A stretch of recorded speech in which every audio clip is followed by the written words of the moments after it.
Bon matin, bonjour ou bonsoir tout le monde et bienvenue à ce 25e épisode des Sommeliers de la lutte.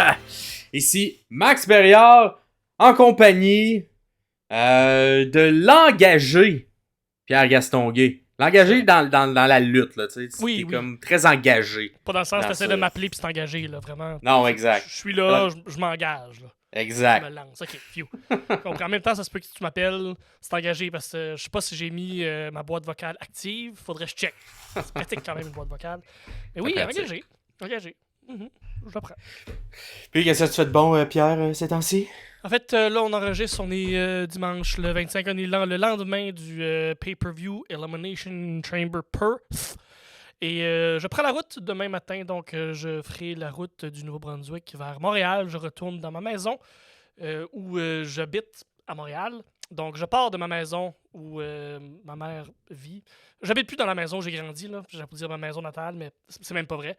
Ma ville natale, de Campbellton, Nouveau-Brunswick, c'est une route de 7h30 environ. Donc, 7h30 de route demain jusqu'à Montréal.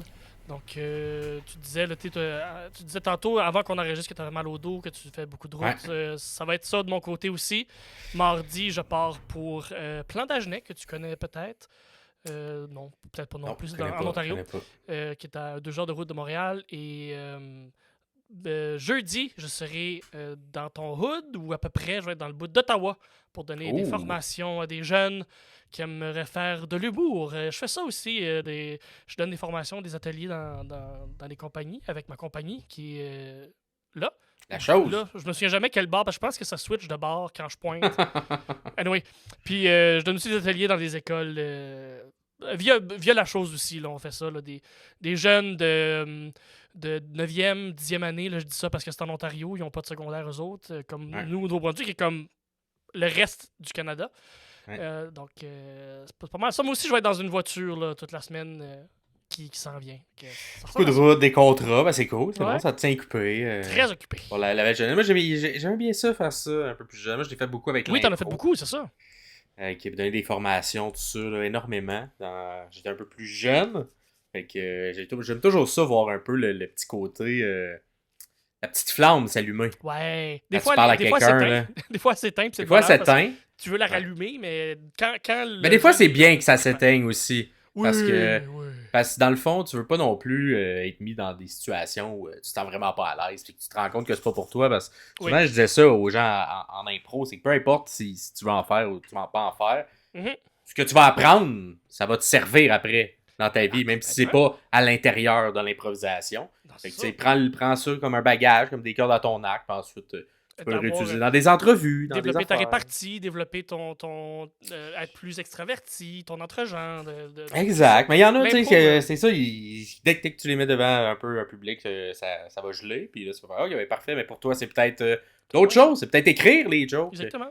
Et pas les faire. Fait qu'il y en a pour tout le monde. Ben, c'est très cool. Sinon, de mon bord, j'ai fait beaucoup de route dans les derniers jours. Mais j'ai également acheté un petit cadeau à ma blonde pour célébrer, je sais pas quoi. Moi j'achète des. Moi, en fait, j'achète pas de cadeaux quand c'est le temps d'acheter des cadeaux. Puis j'achète des cadeaux quand c'est comme juste quand j'y pense, puis quand ça me tombe. Exactement. Fait que là, je l'ai amené quelque chose qui a rapport avec la lutte. Parce que elle est grande fan de Bayley. Et là, je sais pas si ça va être flou. Est-ce qu'on voit bien? Oui, on la voit. On voit seulement elle, on voit pas le cadre. C'est vraiment juste découpé ça. Elle. Faut que je cache ma face. C'est quand même très drôle. Attends, on va enlever le flou, 2 secondes. Si vous êtes à l'audio, là, vous manquez un beau cadre de Bayley. Exact, décris ça, c'est quoi? En fait, c'est Bayley, pas Mike Bayley, vraiment la lutteuse Bayley, qui est en plein milieu du cadre avec la ceinture autour de son cou. Bayley qu'on voit en heel, et de chaque côté de elle aussi, un côté donc plus face. Je sais pas si c'était à NXT ou non? En fait, exact. C'est la transition. Pourquoi j'ai bien aimé ce cadre-là? C'est au moment du turn heel de Bayley. Donc, là, je sais pas si vous pouvez bien voir, on a ici le rouge. Le rouge. C'est un bout d'un Bayley body. Oh! Qu'elle a détruit quand elle les a avec, tués. avec... Et à gauche, sur un bout du ring, quand elle a gagné sa ceinture. Wow. Et c'est un 379. J'ai le 272-379. Parce qu'elle a eu la ceinture pendant 379 jours avec ce règne-là. Et moi, c'est un règne que j'ai bien aimé, qui est comme une belle transition entre, dans le fond, l'ancien personnage et le nouveau personnage qui est arrivé avec Bayley. Que plusieurs, tu sais, voyaient un peu comme peut-être une John Cena pour toujours, qui ne changera jamais, qui ne sera que face toute sa carrière parce que les enfants, ils l'aiment. Et ça a été... Non, elle est arrivée avec un bâton, avec un métal au bout, à tuer ses body. Comme on appelle dans le métier les Jérémy Larouche. Exact, les Jérémy Larouche, avec les bras comme ça. Et là, j'ai pu... ça, quand j'ai vu qu'il y avait un cadre comme ça, puis que c'était... la lutteuse préférée de ma blonde. Ben, j'ai fait, je vais y acheter ça. C'est quand même un beau moment de la carrière. Est-ce qu'elle l'a apprécié? C'est quoi sa réaction? Elle a vraiment... elle était bien contente. Puis elle aussi, c'était... ça a toujours été un peu, en fait, sa lutteuse préférée. Même à l'époque de NXT, on écoutait beaucoup plus ça. Et même la petite fille de Bayley. Pour ceux qui se rappellent, là, on a eu un combat des fois entre Sasha Banks et Bayley. Lorsque Bayley était très face. Et il y avait toujours la même fan qui était au Performance Center en Floride, qui était une petite fille qui aimait beaucoup Bayley, qui s'habillait comme elle et qui était à tous les enregistrements. Et lors de ce match-là, Sasha Banks a pris la pancarte de cette petite fille et l'a déchirée devant ses yeux. Et là, ça l'a fait pleurer instantanément. Un beau heel à la genre Ted DiBiase, là, qui est méchant avec des enfants à l'époque. Et là, c'est le truc le plus méchant que j'ai vu quelqu'un de l'ère moderne faire à un enfant. Oui, complètement. Et là, bon, évidemment, c'est beaucoup de hate. Là, t'avais une petite fille qui pleurait déguisée en Bayley. Donc, mais bref, elle a toujours été fan. Puis, elle se retrouve souvent dans ce... Ma blonde est très la petite fille qui aimait Bayley, tout ça. Et elle aime encore Bayley quand elle est rendue méchante, mais... En tout cas, elle a bien aimé avoir le petit bout d'histoire, d'avoir un bout de Body Bayley. Nice. Très beau cadeau. C'est ça. Ouais, c'est très le fun. Fait que si jamais il y a quelques trucs comme ça, j'aime bien collectionner ce genre de trucs-là. J'ai des cartes de Kevin Owens, tout ça, de Bryan Danielson, Daniel Bryan à l'époque, à WrestleMania. Fait que peut-être je vous les montrerai une autre fois dans d'autres capsules, mais non, j'aime bien ça, collectionner les bouts d'histoire que j'aime bien de la lutte. Tout ce qui est collectible, j'allais dire en français, je suis désolé pour ça. Ça a une valeur, que ce soit financier, oui, mais une valeur sentimentale. Tu sais, financier, c'est plus sentimental. Après, si la personne un jour qui hérite de tout ça s'en fout, ben elle pourra le vendre si un jour ça vaut quelque chose dans 60 ans, on sait pas. Est-ce que vous, à la maison, vous êtes des collectionneurs de quelque chose? Des cartes d'hockey, peut-être? Il y a une mode de cartes d'hockey qui s'en vient avec nos amis des sportifs, entre autres, qui ouvrent des paquets à chaque patate. Est-ce que vous êtes des collectionneurs? Si vous l'êtes, dites-nous ce que vous collectionnez en bas dans les commentaires. Sinon, vous continuez à nous écrire à chaque semaine. J'adore ça. Vous nous tenez au courant. Elisabeth, qui m'a écrit en privé sur l'épisode de jeudi passé, qui a tout simplement dit notre vérité... Our Truth, avec 3 bonhommes qui rient. Ma traduction de Our Truth, elle l'a bien aimé. C'est une petite joke qui a passé comme ça. Si vous l'avez pas mis, tant mieux. Mais je me suis fait bien rire aussi. Merci, Elisabeth, de rire de nos niaiseries, en fait. Et Pierre-Paul, via YouTube, qui en rappelle au Qui le fait mieux, je pense qu'il y a 2 semaines ou il y a une semaine. 2 épisodes, qui dit pour les Spears, qui dit qui le fait mieux, le Spears, pour moi c'est Roman Reigns, mais si c'était quelqu'un qui était pas dans la liste, il aurait pris Braun Breaker parce que littéralement son Spears, on dirait qu'il est tellement rapide, on dirait qu'il a l'impression qu'il va découper quelqu'un tellement il le fait vite. Puis on a pu le voir justement à SmackDown vendredi passé, où il a détruit complètement je pense un Filipino, en tout cas un lutteur de NXT qu'on connaît pas. Braun Breaker qui est incroyable. Fait que oui, je suis d'accord avec toi, Pierre-Paul. Le Braun Breaker, Moses de Beau Spear, je l'ai pas mis dans notre liste parce qu'on l'a pas encore assez vu, à mon goût, je trouve, pour le mettre au travers de tout ça. Mais je pense que s'il continue comme ça va devenir un des Spears qui va, d'après moi, passer à l'histoire ou qui va rester, en fait, marquant si... Très explosif comme Spear. Extrêmement explosif, absolument. Ouais. Merci. Non, effectivement, merci Perba. Et un beau petit squash, comme on dirait, pour son premier match, un beau classique. Absolument, On veut le vendre très fort, le monsieur. C'est ce qu'il y a de besoin. Et oui. On aura la chance d'en reparler dans quelques temps, quand même, dans 2 ou 3 épisodes, parce que là, il y a, là, on va faire un retour sur Elimination Chamber qui a eu lieu ce week-end en Australie. Et là, le prochain épisode, ça va être les prédictions, parce qu'on a déjà un nouveau pay-per-view, mais du côté de la All Elite Wrestling, de Revolution. Ça roule nos affaires. Fait que, ceux et celles qui ont participé au questionnaire de Elimination Chamber, tout d'abord, on vous en remercie. Merci. Encore une fois, c'est tout le temps le fun de vous entendre, d'avoir votre point de vue Oui. et de voir les tendances. Absolument. Et on a un petit top 3. Alors, on a PL qui était nouveau, une nouvelle personne. C'est pas le PL que tu crois, c'est un autre PL. Bon, ben top, good. Qui a gagné.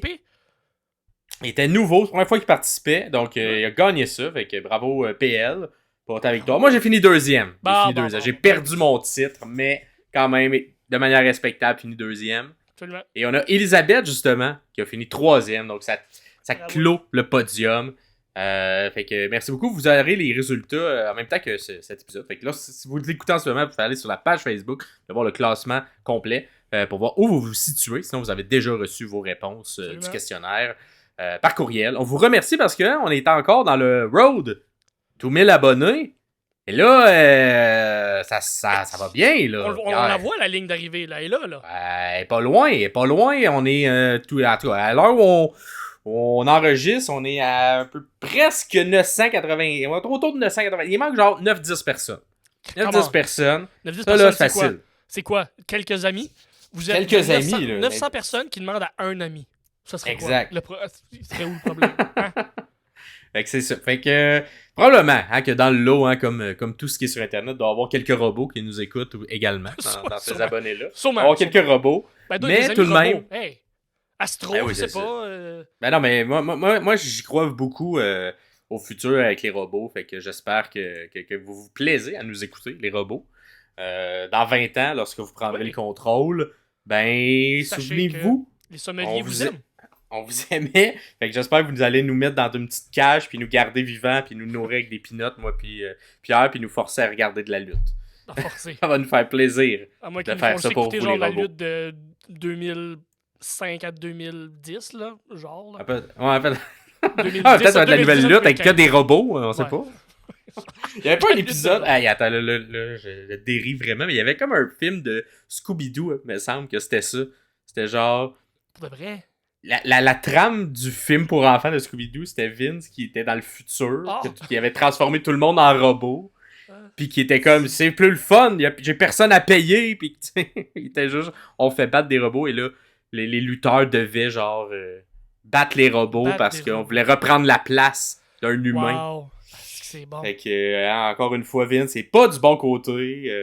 Il est du côté des robots, mais c'est peut-être pas du bon côté de l'humanité. Il a toujours été souvent pas du bon côté de l'humanité, Vince. Fait que, non.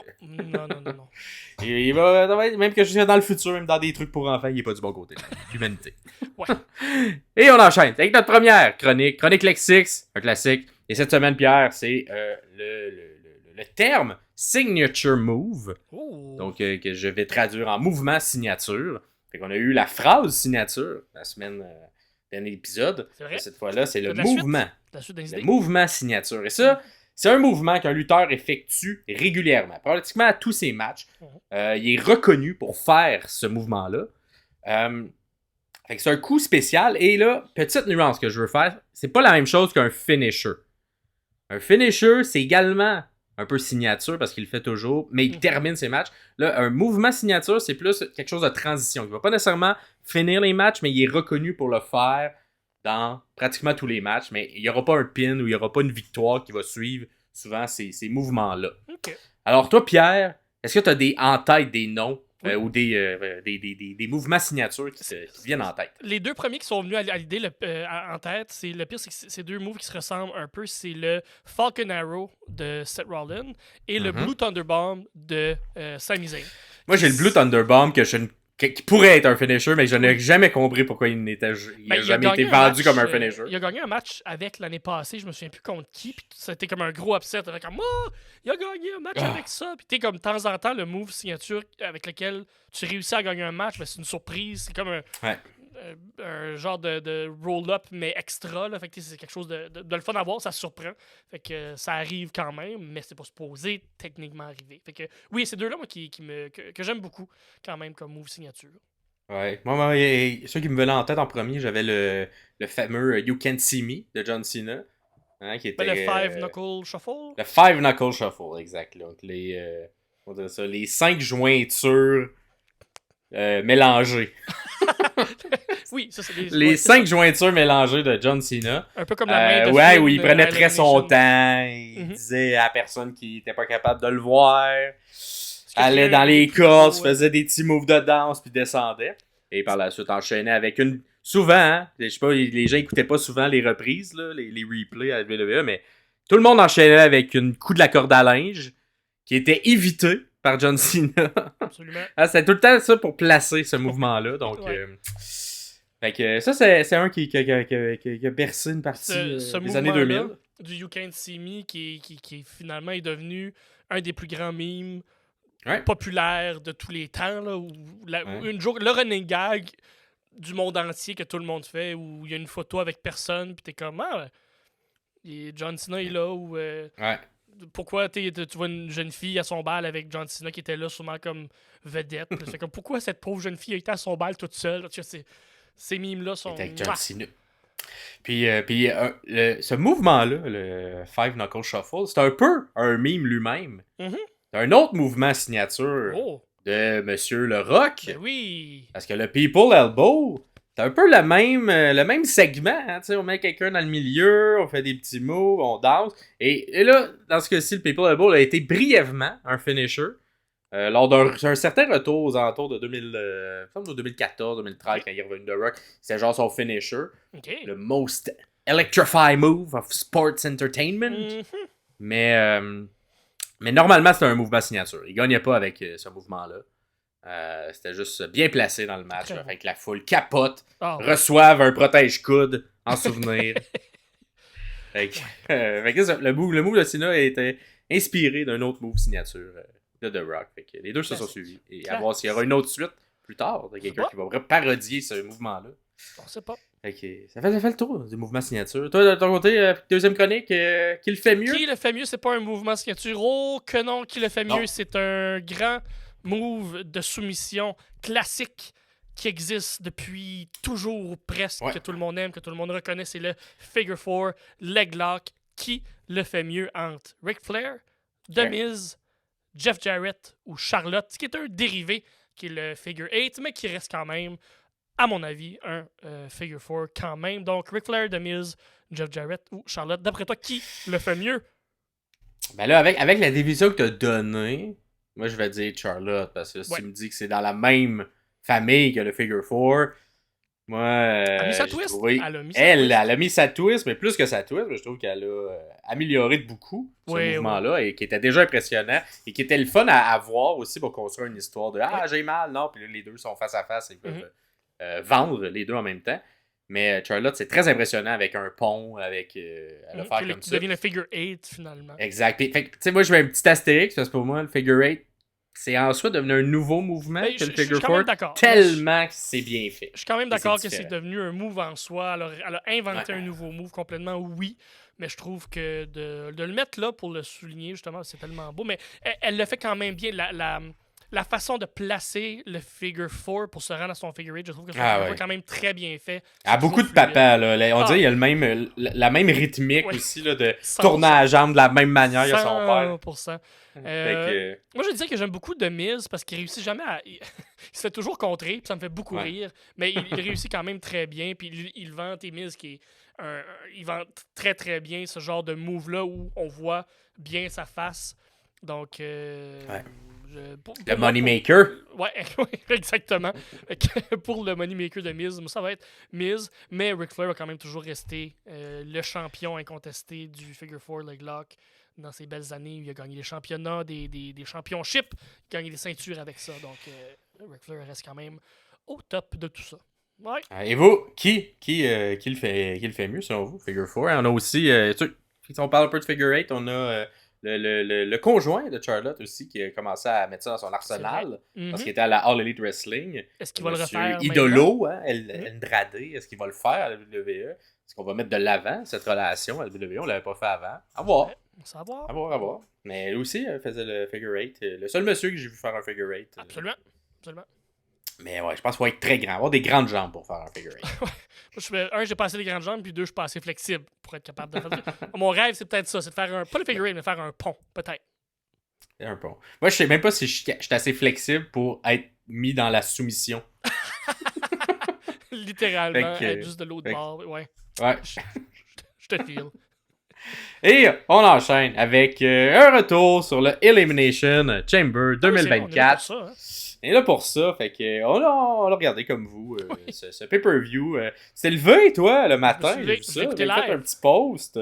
Ça m'a fait rire quand je me suis réveillé, puis j'ai vu ça. Je me suis fait beaucoup rire. J'ai texté dors-tu comme s'il était 3h du matin, puis que j'étais sous, puis que t'étais une conquête quelconque. Je me suis fait beaucoup rire quand même. Oui, je me suis levé. Beaucoup de café et beaucoup de déception, je vais le dire de La déception, c'est ça que je voulais voir. Est-ce que ça a valu la peine de te lever? Non, ouais. J'aurais pu dormir 3 heures de plus puis l'écouter dans l'après-midi, un peu plus réveillé. Là. Monac. Ouais, fait que je sais pas pour vous. Hein, on veut vos commentaires sur YouTube ou sur Facebook que vous nous écoutez. Mais moi, j'ai pas été mon préféré. Elimination Chamber, je trouvais ça un peu décevant comme pay-per-view dans l'ensemble. Pas de très bon match. Je sais même pas si je mettrais la note de 4 à un des matchs. 4 sur 5. Non. Je pense même pas que je mettrais un 4 sur 5 à un des matchs. Non. Mais bon, comme on est là pour analyser un pay-per-view, pour une des rares fois, on va être obligé d'analyser des matchs peut-être un petit peu moins bons. Mais que ce qu'on analyse normalement. Dans chaque match qui sont ressortis. On va vous trouver quelque chose de positif parce que nous, on est positif. On va trouver la fleur qui est cachée dans le caca. On va faire du moche. Ouais. Okay. Fait que ça a commencé avec le pre-show, Pierre. Je te laisse. Y a-tu eu un match?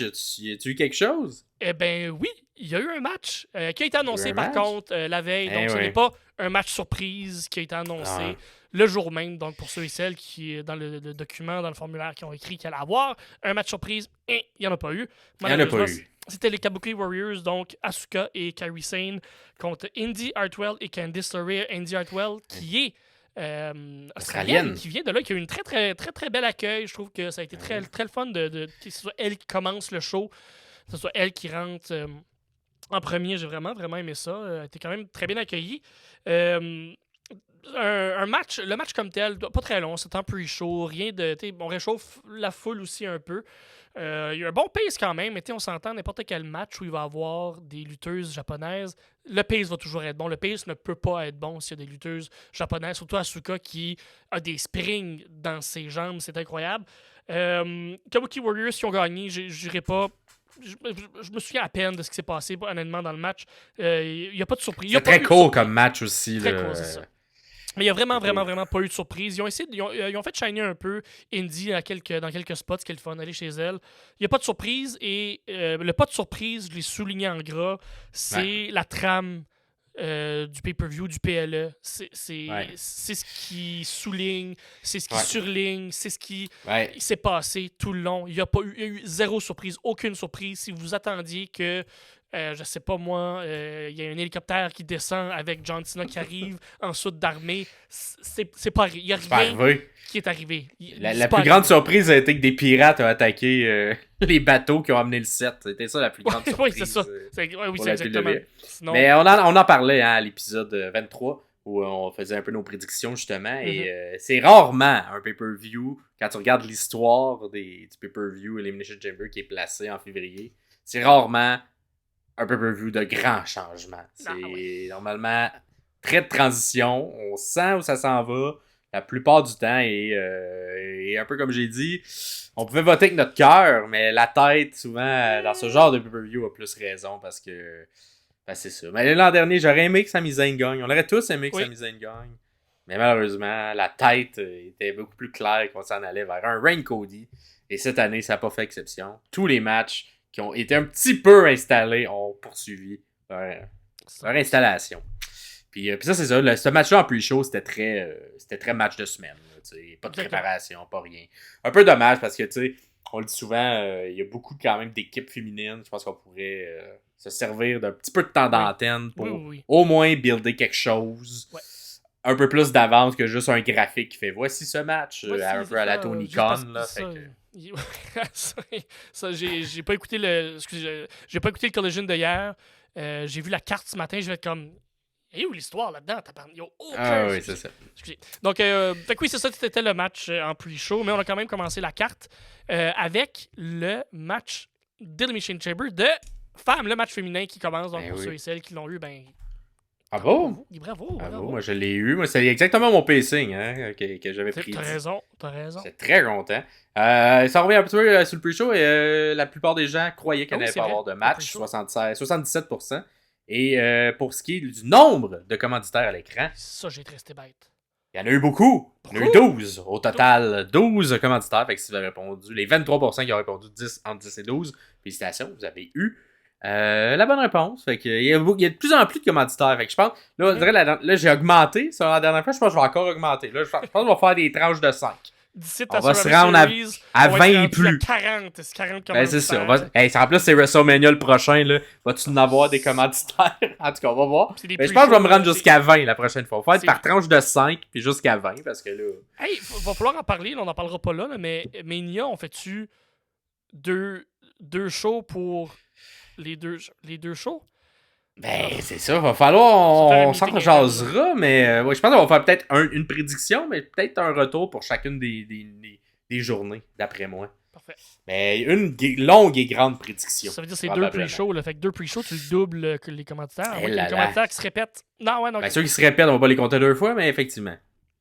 Fait que c'est ça. Et là, on enchaîne vers la carte principale. Fait qu'effectivement, ça commence avec un Elimination Chamber. Et c'était mon match préféré à moi. Ouais. Donc, ceux et celles qui ont répondu ça, félicitations, vous me connaissez. Plus que même moi-même, des fois. Je pense que j'avais dit que ça allait être celui des messieurs. Fait que, ben, voilà, ceux qui ont dit que ça allait être celui des madames. On va commencer ça. Fait que, on t'aborde les entrées. Rien de spécial, mais il faisait clair. Puis je pense que l'entrée de Naomi, quand il fait clair, ça a moins d'impact qu'un peu. Il y a moins de glow, hein. Que, avait quand même mis tout son saut de glow, ses souliers de glow, mais on n'était pas dans le noir, fait que c'était pas très bon. Ensuite, au début, un peu technical, c'est Becky et Naomi qui commencent. Donc, on essaie un genre de truc technical, comme si on se connaissait. Mais en tout cas, je sais pas pour toi, moi je trouvais que la chimie était vraiment pas là. Et je pense que je vais blâmer Naomi là-dessus. Je trouvais Naomi vraiment moins bonne qu'avant. Oui, hein? Dans ce match-là. Entre autres, là, vous voyez l'écran, elle a genre sauté lorsque Becky là, essaie de passer en dessous, là, puis elle saute par-dessus comme plusieurs lutteurs font dans une transition entre deux cordes. Et le saut n'était pas très haut. Non. Et puis moi, Naomi, je trouvais qu'elle avait avant beaucoup de spring dans les jambes. Mais là, j'étais comme, oh, il est parti où? Il est parti où? Tout ce spring dans les jambes, je sais pas. Fait qu'on continue un peu le match. On sait, l'histoire qu'on veut raconter, c'est on se connaît bien. Fait qu'on essaie de faire les mêmes mouvements, on essaie de se contrer. À un moment donné, on essaie un pin, on fait un pont. Le pont, là, vous voyez l'image. Le pont, il a l'air réussi, mais il était à moitié réussi. J'ai mis l'image pour bien les faire paraître, mais ils ont tombé après. T'as pas dit la moitié de l'image parce qu'il était à moitié réussi. Là. C'est la pleine image, c'est juste... Exact. Okay. On va par la suite vers l'extérieur de la cage, donc sur le bord. Naomi, lui monte sur la cage, lui fait le mouvement que j'aime pas vraiment, mais que je vais appeler la face de pète, ou je sais pas trop, là, qu'on twerk un peu la face de l'autre personne. Bon, on fait face ça. De pète. Face de pète. Ensuite, on met Becky entre ses deux genoux et là, boum, on la projette dans la cage. Des coups de genoux, des coups de genoux. Bang, bang, bang. Et il s'ensuit enfin un premier mouvement que j'aime de ce match. Une belle split descendue en sautant de la cage. Fait que ça, c'était quand même bien fait vers l'extérieur. Ouais.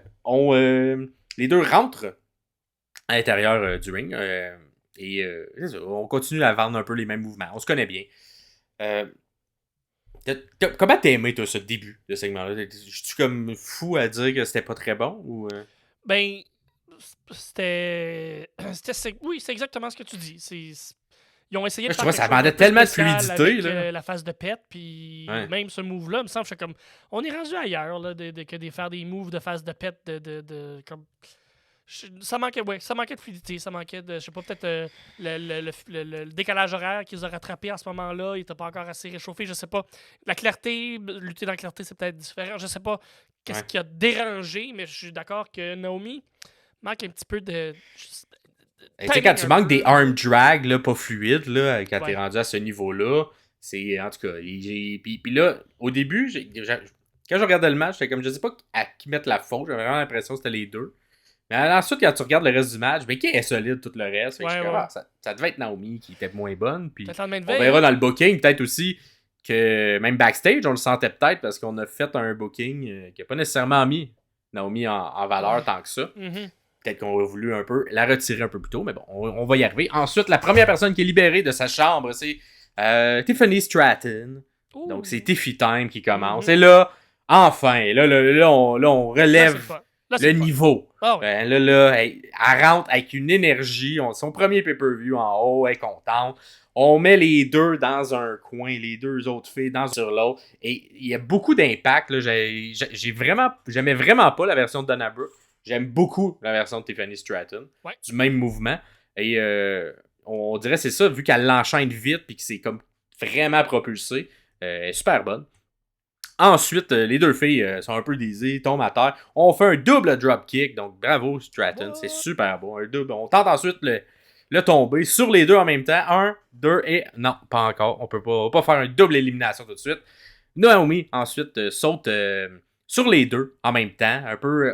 Puis là, il y a beaucoup de tentatives de. On fait des moves sur les deux en même temps. Fait que là, Stratton commence à faire ça. Là, Naomi limite. Tente également le pin sur les deux en même temps. Ça fonctionne pas. Elle amène également les deux dans le coin. Et là, c'est comme la version 2, mais là, version Naomi.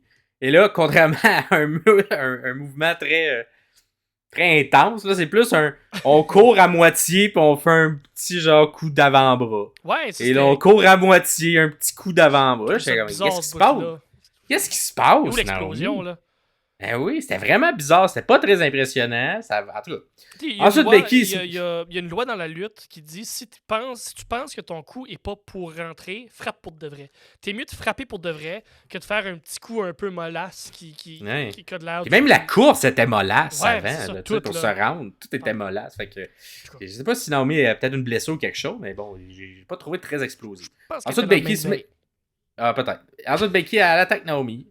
Mais elle se fait attaquer par Stratton. Il y a beaucoup plus de rythme. On sent quand c'est Stratton et Becky qui sont un peu en contrôle. On enchaîne un peu plus les mouvements. C'est beaucoup plus plaisant à regarder aussi là, dans la rythmique du match. Stratton prend Becky ensuite sur ses épaules et se sert de Becky comme d'arme et frappe Naomi qui est montée sur la 3e corde. C'est pas légal, ça. Ben, c'est légal, c'est une arme qui était dans le match, mais je pense que dans l'Elimination Chamber, toutes les armes sont légales. T'as raison. Ça rentre. T'as raison. Par la suite, on a Naomi qui vient de se faire manger un coup de Becky. Et là, on met Naomi sur les épaules. Et là, on a une double prise. Et là, je croyais voir John Cena dans ses belles années. Là, les deux en même temps, sur le dos de Tiffany Stratton. Super bien beau. Elle est vendue forte, elle est vendue très fort. Naomi se sauve, mais elle, Becky, non, elle est projetée. Ensuite, on reprend Naomi, elle et tout, on la lance. Les deux sont à peu près au même niveau, pas loin de la 3e. Puis là, on tente le Prettiest Moonsault Ever. Je pense que c'est le nom du mouvement. Oui. Qui veut un peu... tu sais, c'est tough de dire que c'est un pas beau Prettiest Moonsault Ever. Mais à sa défense, il est quand même très beau. Il était très beau, mais elle l'a pas fait. Elle n'a pas réussi, malheureusement. Elle s'est fait contrer par Becky avec un Russian Leg Sweep de la 2e.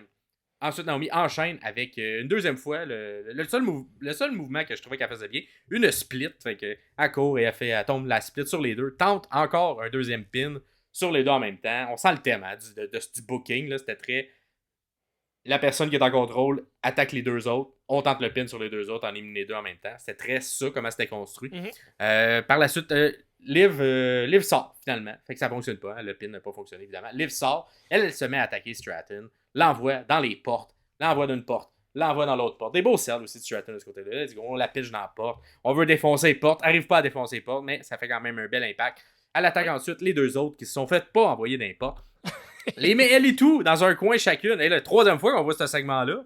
Et là, elle court. Et là, elle court pour vrai.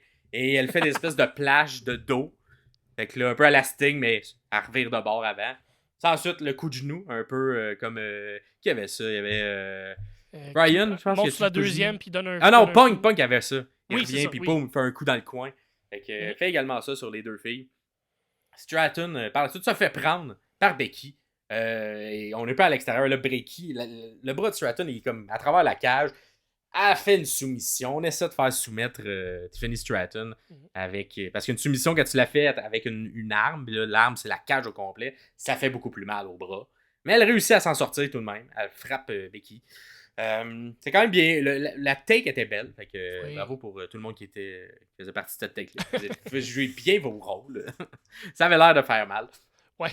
Liv ensuite, parce que là, Stratton est comme un peu assez libérée, mais elle a quand même mal au bras. Mal au bras, Elle se fait attaquer par Liv. Ça fait mal, là. Et là, un peu Daisy dans le coin. Elle se met genre en position un peu vulnérable de dos. Et là, elle fait quelque chose qui, moi, m'aurait pété le dos. Liv saute de la troisième, atterrit 2 pieds dans le dos. Et c'est tough à faire comme mouvement sans te blesser. Et ça a été bien fait par Stratton. Un beau sell. Ça avait l'air de faire très mal. Fait que bravo. T'es pas de la troisième, là. T'es haut, là. T'es haut, puis tu sautes, puis pouf, tu atterris les 2 pieds dessus. Très bien. Ça très bien fait. Ça avait l'air de faire mal. Tout le monde visait Stratton, en fait. T'sais, Stratton était un peu la jeune coquille. Tout le monde veut un peu la viser. Là, on sent que c'était la fin. Avec le Becky l'a attaqué, Liv l'a attaqué. Là, qui a pas, au-dessus d'une chambre, il y a Naomi qui est là. Et comme c'est bon, je vais attaquer. Mais là, non, là, elle se trompe. Elle veut de viser Stratton qui se fait attaquer tout tantôt. Elle vise Liv Morgan avec un espèce de sunset powerbomb à moitié réussi. Mais en atterrissant, elle se fait mal. On vend un petit... Ah non, je me suis fait mal en atterrissant. Ouais. Et là, Stratton tente de voler le pin. 1, 2 et 3. On élimine. Comme ça, un peu par surprise. Ciao, bye. Naomi, bye, va-t'en. T'étais pas très bonne. Va boire une Gatorade. T'étais peut-être blessée. T'avais peut-être plein de trucs, mais il fallait qu'on te sorte du match. Et on t'a sorti. Peut-être blessé, puis ils l'ont quand même été clear. Ça ferait du sens, ça, par exemple. Mais blessé quand? Je sais pas. Elle était peut-être en voiture avec son chum, puis ils ont fait un accident. En tout cas, ça se peut, tout est possible. Peut-être rentrer dans du métal d'escalier. D'escalier. Ça a peut-être tout brisé la voiture. Fait qu'une fois qu'on a qu'on a enlevé un peu le bois mort du match, qui s'appelait Naomi, si tu veux, c'est ça. Raquel entre par la suite, c'est son tour. Et elle attaque Stratton. Et là, on vend Raquel très fort. Très, très fort. Elle attrape. Becky se lance. Elle l'attrape. Et là, elle la pitch dans la cage 3-4 fois. Elle la rampe dans la cage. Boum, boum, boum, boum, boum. Deuxième fois ce soir que Becky un peu se fait prendre de cette manière-là, de se faire un peu envoyer dans la cage. Elle est faite un peu plus tôt par Naomi. Stratton, elle essaie la même technique que Becky. Elle est tout, elle se lance sur Raquel. Raquel est trop forte. Elle l'attrape, elle est tout. Un peu comme en powerbomb. Sauf que là, les pieds, ils pendent. Et là, elle la swing, elle est tout dans la cage. Ça a l'air de faire mal. Elle la swing 2-3 fois. Aïe, aïe. Stratton a mal. Liv, même affaire. Commence à attaquer Liv. Là, on vend un petit peu le c'est vrai, ils étaient des amis avant. Il y avait une équipe, ils étaient champions ensemble. Fait que là, on va quand même mettre ça de côté. Ben c'est ça. Comme, moi, j'ai comme pas compris parce que au début, ils sont fait un tata quand ils rentraient tout le monde. Puis c'est comme s'ils sont devenus instantanément des ennemis. Ils n'ont pas laissé place à peut-être une alliance, peut-être quelque chose. J'ai comme pas compris pourquoi. Je comprends que c'est dans l'Elimination Chamber, mais comme un petit trou là, dans l'histoire. J'ai comme pas compris. Il n'y a pas eu de hey, on se fait dessus un mini-team pour éliminer tout le monde, puis ensuite on se frappe. Non, il n'y a pas eu ça. Comme des fois, il y a dans ce genre de match-là. Mais il n'y a pas eu ça. Fait que là, Liv, elle fait la même chose que les deux autres. Elle se lance, elle tente un cold breaker. Mais elle aussi attrapée par Raquel, qui la soulève. Et la lève en souplex, un peu en en poche à patate, un peu. La lève en souplex. Et on s'entend, la lève être quand même petite. Là, il est plus facile à lever que d'autres personnes. Mais la lève, c'est super impressionnant. La lever en poche à patate. La fait faire la chandelle. La fait frapper la cage. La ramène, la pitch dans le ring.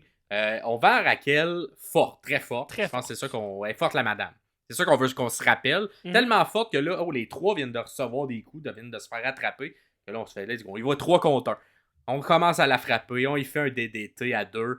On tente même un pin à 3. Les 3 dessus. 1, 2 et non. Elle kick out. Ça, c'était beau. Je pensais pas qu'elle allait kick out. Je pensais qu'il l'avait. Moi non plus. Puis je pense que la foule pensait pas qu'elle allait kick out parce que on entend quoi? On entend bullshit de la foule australienne qui était pas contente. Elle était comme non, ça aurait dû être un pin à 3. La foule m'a fait beaucoup rire pendant le pay-per-view parce que soit il était complètement à contre-courant ou il était pile dessus. Comme il n'y a pas demi-mesure avec eux autres. Là. Ils savent ce qu'ils veulent puis ils savent ce qu'ils aiment pas. C'est ça. Mais dans ce bullshit-là, quand même fait rire, j'étais comme là, les amis, là. Oui, bullshit, mais là. Oh, ça fit quand même sur ce qu'on a vendu avant, là. Raquel, on l'avait en forte en ce moment. Faites wow à la place, là. C'est correct, là. Fait que là, tout le monde est à terre. Et c'est là que Belair sort, la dernière qui sort. Fait que si vous aviez mis Belair, la dernière qui sort, et si vous avez mis qu'il resterait 4 autres personnes dans le ring lorsqu'elle rentrerait, eh bien, vous avez des points dans le questionnaire. Elle attaque tout le monde. Et entre autres, parmi ses attaques, elle fait une super belle souplex verticale en chandelle sur Becky. Elle prend même le temps de s'exciter, puis c'est un peu comme elle fait des souplex des fois, puis là, elle se met à danser sur place, à piétiner sur place. Fait que là, elle fait ça pendant une chandelle, c'est super bien fait. Atterrit Becky de la souplex, et là, qu'est-ce qu'elle fait pas? Elle fait mon rêve avec des cheveux longs. C'est super impressionnant, super bien atterri. Et là, finalement, on a l'affrontement qu'on voulait voir depuis le début. On va à Raquel fort. Fait que là, on a Raquel contre Belair, face à face. On fait un peu un rappel des 3 autres mouvements qui a eu lieu juste avant pour bien vendre Raquel. Fait qu'il y a comme... Attendre de faire un mouvement, attendre de se lancer comme les autres ont fait. Raquel l'attrape, comme elle a fait avec Becky. Tente de l'amener en souplex, comme elle a fait avec Liv. Là, c'est tout un beau rappel de booking. Et là, t'as Belair qui est un peu en souplex. Elle tente de l'envoyer, comme elle a fait avec Liv, dans la cage. Mais là, ce coup-là, elle se pousse, Belair, pour comme contrer, se ramène, tombe en springboard sur la 3e, tourne ça en DDT et contre Raquel. Là, très c'est du bon booking. Parce que c'était comme, hey, voici, les deux sont aussi fortes. Ouais. Mais Belair est plus un peu agile. Plus d'expérience aussi un peu. Elle a plus d'expérience. Fait que là, le même mouvement, elle a été capable de le contrer alors que les autres filles se sont toutes faites prendre par la force brute de Raquel. Fait que j'ai bien aimé cette petite touche-là. Ça, c'est une petite touche de booking bien fait. On installe des mouvements dans la séquence d'avant, on les ramène dans l'autre séquence avec Belair pour vendre Belair plus fort.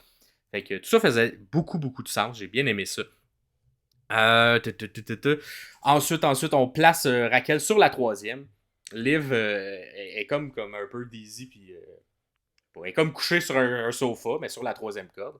Et là, sur le toit, t'as encore de la chambre. T'as Liv qui est là, qui décide de se pitcher un peu sur le dos, dirait. Un genre de Samoan drop sur Raquel qui est là. On entend, elle est petite, mais là, la gravité, un moment donné, là. Lance juste, genre, je sais pas, lance un crayon d'un avion. Ça va transpercer du monde là, quand ça va atterrir. Fait que là, lance une Liv d'en haut d'une cage. Ça va faire mal. Là. Fait que là, Raquel, elle se fait détruire. Elle a mal de ça. Ça fait mal. Elle doit être forte. Elle avait l'air de faire mal aussi. Pendant ce temps-là, Becky et Stratton montaient sur le même toit. Et là, les deux, on arrive chacun de notre côté. On se rencontre les deux, on est là. On décide, on se tape sa gueule. Finalement, c'est Stratton qui gagne la mise. Elle pitch Becky en bas. Elle pitch sur Raquel qui reçoit tout le monde en ce moment. Et qu'est-ce qu'elle fait pas? Elle fait, c'est quelle heure? Il est quelle heure? Mais il est Tiffy time! Voilà. Il est le temps de Tiffy. Il est pas à pause. Et elle fait un magnifique Swanton Bomb au-dessus, vers l'extérieur aussi, pas dans le ring. Évidemment, elle se fait attraper par tout le monde, mais c'est super bien fait. Un beau replay, tout ça. Tout le monde est détruit, mais pas sur tout le monde en fait, parce que Liv était pas dans le trio qui a reçu ça. Fait que là, lorsqu'elle se relève, Stratton, boum, il y a Liv qui est là. On fait un peu un affrontement. Liv contre Stratton. On sent que. Une feud que j'aimerais voir. On sent qu'ils veulent en finir les deux. Là. Ils s'aiment pas. C'est comme. Ça a pris du temps pour Liv avant de monter à ce niveau-là de la carte. Ouais. Et là, boum! Tiffany, elle arrive, puis là, tout de suite, elle est au même niveau que Liv. Je pense que Liv, elle aime pas ça. Je sais pas ce qu'on veut installer. Je sais pas si ça va être installé dans des matchs plus tard. Si on regarde, Liv, depuis qu'elle a perdu la ceinture, a toujours été proche de gagner, mais toujours pas tant. Est-ce que ça indique que peut-être il va y avoir puis là, elle est comme méchante un peu. Oui, mais Tiffy est comme méchante aussi, mais là, les gens l'aiment. Qu'est-ce qu'on va faire? Double turn, Liv heel, puis Stratton complètement face. Est-ce que... Exactement. Je pense pas que ça va se rendre à un match de pay-per-view, mais peut-être un match de semaine, tout ça, les deux. Une feud de semaine, là, j'aimerais bien ça. Fait que là, Liv fait justement... évidemment, Liv fait son finisher de la deuxième sur Stratton. Oui. Et tente le pin. 1, 2 et 3. Malheureusement, selon moi, je sais pas si t'es d'accord, mais la MVP du match, Tiffany Stratton, se fait éliminer. Évidemment, c'est une rookie, c'est son premier pay-per-view en haut. On s'attendait pas qu'elle reste. Mais... Est-ce que, sauf erreur, là, puis je pense que c'est Pierre-Paul qui pourrait nous aiguiller là-dessus. C'est lui, je pense, qui suit plus le produit NXT. Est-ce que c'est la première lutteuse de l'ère Shawn Michaels à NXT qui monte à ce point-là, c'est possible. qui monte dans un pay-per-view? C'est possible, oui. Tu sauras nous le dire, Pierre-Paul. En tout cas, bon travail parce qu'elle était très forte. Puis même lors de l'élimination, qu'est-ce qu'on n'entend pas par la foule australienne? Le bullshit encore. On n'était pas content. On n'était pas content qu'elle se fasse éliminer. On voulait qu'elle gagne, on voulait qu'elle reste. Fait que là, il en reste 4. Hein? Fait que là, Raquel, elle commence, elle prend Belair, elle la met en powerbomb. Elle fait un powerbomb sur l'extérieur. Elle est à l'extérieur. Elle fait un powerbomb à l'extérieur. Pogne le springboard, la frappe dans la cage comme elle était de faire, mais là, ça réussit, la ramène, fait un powerbomb dans le ring. Fait que c'est comme une belle séquence de comme on va la détruire, là, Belair. Tantôt, je me suis fait avoir qu'un DDT, je me ferais pas avoir 2 fois. Ensuite, les 2 autres filles, qu'est-ce qu'on fait pas? On pogne les 2, un bras chaque, double powerbomb. Elle est forte, la madame, c'est ça qu'on veut vendre. Très, très fort. Et d'ailleurs, sur le sel de Belair, c'était un magnifique sel. Elle est comme atterrie sur le dos, est revenue en haut, harcelée en tombant. C'était très, très bien fait. Bravo, Belair. Il y a un autre sel que j'ai bien aimé plus tard dans le match, je vais vous parler. Ensuite, les 3, évidemment. Après le double powerbomb, t'as Belair qui surprend Raquel. Parce que là, elle a scellé, mais elle est revenue consciente. Elle la pogne en KOD. Boum! Réussit à faire le KOD. Oui. Tente le pin. 1, 2, 3. Élimine Raquel. Merci, bonsoir. Il y en a une de moins. Et là, il reste les 3 les plus vétérantes. Si on veut, qui étaient dans le match. Fait que Becky, Belair et Liv Morgan. Et là, ça s'attaque. Tout le monde s'attaque. Mais c'est finalement Belair qui prend le dessus. Belair tente un glam slam. Un petit hommage à Beth Phoenix. Oui. T'as bien fait. Puis c'est le genre de personnage aussi, je pense. Puis elle a la force pour le faire. Bien. Elle l'a bien fait. Ça marche avec son arsenal. Ça marche avec son personnage. Exactement. Ça a été mal vendu par Liv dans l'atterrissage. Comme pas aussi bien vendu que lorsque... C'est ça. Elle a assez comme un peu tourné pour pas atterrir directement à plat ventre. Ouais. Mais, comme Bobby Lashley qui vend un souplex de Brock Lesnar, on dirait tout le temps qu'il va se déboîter une épaule. C'est ça.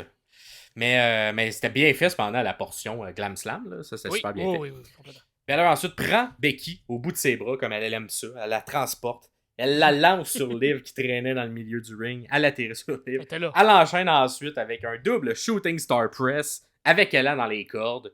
Tente encore une fois un double pin. 1, 2. Non, tu vas pas gagner comme ça, Belair. Pas avec un double pin. On s'en va par la suite à l'extérieur du ring. Belair envoie les 2 dans la cage. Ils se battent à l'extérieur. Et finalement, à un bout d'un moment, Liv contre un des mouvements de Belair pour l'envoyer dans la porte. On avait le bon angle de caméra, mais ça semblait pas non plus full fluide, cet envoi de porte-là. Un peu de propulsion. Becky, par la suite, s'en prend à Belair. Prend Belair d'un bord, pogne Lynch de l'autre. Un DDT double, mais une qui est comme par en avant, une qui est par en arrière. Boum, on tombe à l'extérieur. Becky prend ensuite Belair. Elle revient en fait dans le ring. On s'attaque dans le coin. Liv pogne un powerbomb sur Belair qui ensuite reçoit un missile dropkick de Becky. Toute cette séquence-là, c'est très rythmé. Là. Fait qu'on sent que les fils veulent que ça rythme et ça s'enligne vers la fin. On tente les pins. Tout le monde tente des pins. Il n'y a rien qui fonctionne. Les 3 sont égales. C'est ça qu'on veut vendre en fait à ce moment-là. C'est que c'est comme des enchaînements de une qui contre l'autre, l'autre arrive, puis l'autre elle revient, puis l'autre arrive, puis elle retourne, puis elle se fait contrer. C'est ça qu'on fait. Dans tout ce bout-là. Liv ensuite fait un superplex à Becky de la troisième. Et là, lorsqu'elle atterrit, Becky, est-ce qu'il se passe pas? Il y a une Belair qui est dans l'autre coin. Elle a fait un 450 splash sur Becky. Ouais, mais Becky, elle lève les genoux. Juste à temps. Et là, boum, atterrit ses genoux. Le 450, ses genoux. Et là, un autre magnifique sell de Belair. Il y avait ses cheveux qui avaient l'air de l'étrangler. Tu sais, c'était pas voulu, mais ça lookait. Ça ce look, sell-là. Elle sell bien, Belair. Je l'aime beaucoup. Ouais. Par la suite, elle reprend un peu ses esprits. Elle tente de faire un autre KOD sur Liv. c'est contré en jawbreaker. Fait qu'on atterrit un peu sa tête, casse la mâchoire de Belair. Liv tente un codebreaker à Becky. Belair enchaîne avec un KOD sur Becky. Mais là, Becky, maintenant, elle a de l'expérience. Fait qu'elle réatterrit à moitié ses pieds. Fait que, elle l'aime pas sur le KOD. Liv, elle se revient de bord. Tente un petit paquet sur Belair. Pourquoi pas? 1, 2, 3. Ça a réussi. Oui. Ça a réussi. Ça, j'ai pas pire. Et là, sans qu'on s'en rende compte, Becky qui a comme atterri un peu ses jambes du KOD, pogne Liv qui vient de faire le petit paquet, fait le manhandle slam. 1, 2, 3, c'est terminé. C'est comme ça que ça se termine. Une belle fight, tac, tac, tac. Tout le monde était égal tout le long. Et là, c'est un petit paquet suivi d'une surprise. T'es 3 personnes à peu près égales, mais qui va réussir à trouver c'est pas qui va gagner, mais qui fait la première erreur. C'est exactement ce qui s'est passé. 2 personnes qui ont baissé la garde juste assez longtemps pour que Becky, qui est la plus expérimentée des 3, réussisse à prendre le dessus puis à gagner. C'est beau, Liv, Pinel, puis après ça, bang! C'est moi qui gagne. Puis j'ai bien aimé parce que c'est tout ce segment-là, les 3 dernières, c'était un bon 7 minutes quand même. Où ils sont tout seuls dans le match. Puis que ça s'enchaîne là.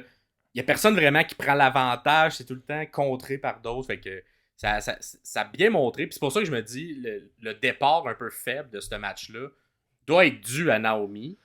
Peut-être qu'il y a quelque chose qu'on a retiré rapidement du match parce que c'était pas Becky le problème, clairement. Parce que toute la fin, c'est super bien enchaîné. Elle suivait à POC, comme on dit, là.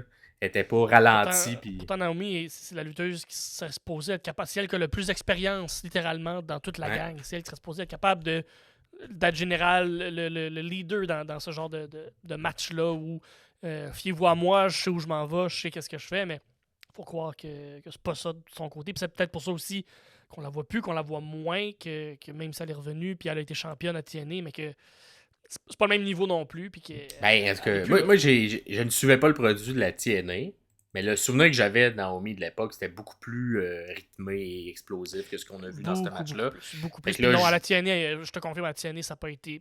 C'était pas ça, là. On a donné le titre parce que c'est le nom plus que la lutteuse était pas mauvaise, mais moi, personnellement, je m'aurais attendu à plus. Mais, bref, c'est une autre histoire. Là, exact.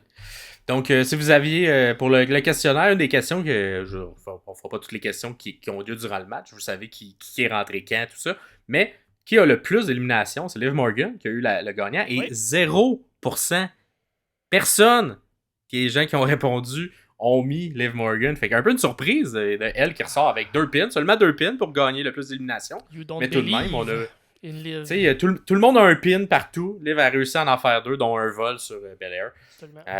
Donc, pour le reste, somme toute était bien réussi. Le pay-per-view en général a bien été réussi. Les moyennes sont quand même plus hautes que 50%, ce qui amène des bonnes notes. Donc, félicitations à tout le monde. Et ce match-là, effectivement, il n'y a pas eu de soumission, pas eu de truc de soumission. Même chose pour le match de gars. Et plus ou moins 25 minutes, ça a été plus que 25 minutes. Et quand même beaucoup. Quand même de beaucoup, parce que c'est 32 minutes. Fait que, le dernier segment à 3 a quand même duré longtemps, donc le 7 minutes de plus. Fait que félicitations à tout le monde. C'était mon match préféré d'un pay-per-view, clairement, qui passera pas à l'histoire. C'est un match non plus qui passera pas à l'histoire. Ça passera pas à l'histoire, clairement. Mais moi, j'ai noté Tiffany qui a quand même eu quelques bonnes huées, surtout en début de match quand elle est rentrée. Des classiques comme Baylor qui rentre et qui se vérifie si la cage. Elle est première à rentrer, là, fait qu'elle vérifie si la cage est correcte. Ouais, ça me fait toujours rire, là, comme solide. Es-tu bien faite? Tantôt, je vais me faire rentrer là-dedans par Raquel. C'est correct, ça. C'est correct, ça. Parfait, c'est assez solide. Raquel c'est-tu moi où elle avait pas de maquillage? Non, ben moi, j'ai pas eu ça. J'ai bien aimé, moi, comme ça. J'adorais ça. Je trouve que ça y fait bien, puis elle n'aurait pas besoin de mettre du maquillage comme elle faisait avant. Ben, je sais pas que ça faisait mal non plus le maquillage, mais non, mais c'est ça. Je trouvais que ça fitait bien. Une genre d'Alicia Keys de la lutte qui porte pas de maquillage. Je fais comme, fucking right. Comme, ouais. Si t'en mets good, si t'en mets pas, ça change absolument rien. Gros pop quand Becky est rentrée. Puis il y a eu beaucoup on a souligné beaucoup que Liv était rendu à sa 5e participation à un Chamber. Puis je pense que c'est pour ça là, qu'on l'a mis dans un spot de confiance comme ça où on fait comme t'as de l'expérience, puis côté lutte, ça vaut quelque chose si t'as ta 5e participation. Elle est là depuis le début finalement, elle les a presque toutes faites ou elle n'a pas dû en manquer beaucoup, effectivement, parce que. pas beaucoup. On a un peu la même chose qui se passe du côté des messieurs. On avait un Randy Orton. Qui était à 9e, c'était ça? Sa 9e? C'est la 9e participation, exactement. Qui aussi avait vendu avec l'expérience. Ça en est bien sorti dans ce match. Malgré des problèmes de dos, on y reviendra. Parce que moi, mon match préféré, c'était le match par équipe. Je pense que beaucoup de monde ont pensé comme on pensait ça, on assumait ça. Ils l'ont eu. C'était le match par équipe. Je vais.